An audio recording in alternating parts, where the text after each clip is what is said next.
நீங்கள் கோவத்தில் முரண்டு பிடிச்சிக்கிட்டு அப்படி போனால் எங்கே போவீங்க? சின்ன பிள்ளையா இருக்கப்ப வீட்டில் சண்டை போட்டுக்கிட்டு கோவம் வந்துருச்சு, எங்கே போவீங்க? அத்தை வீட்டுக்கு, மாமா வீட்டுக்கு, சித்தப்பா வீட்டுக்கு.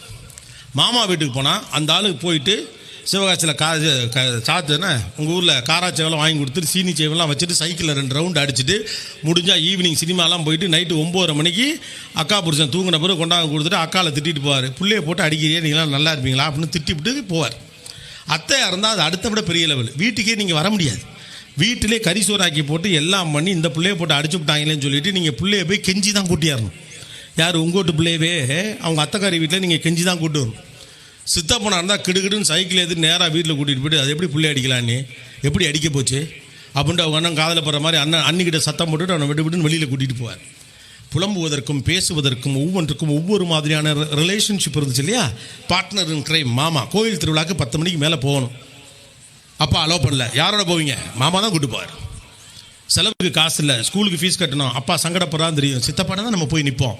இப்படி பிள்ளைகளுக்கு நிறைய மனிதர்கள் இருந்தார்கள். கடைசியில் இப்போ எல்லாத்தையும் சுருக்கி சுருக்கி சுருக்கி சுருக்கி அவனுக்கு நீங்கள் மட்டும் தான் இருக்கீங்க இல்லையா?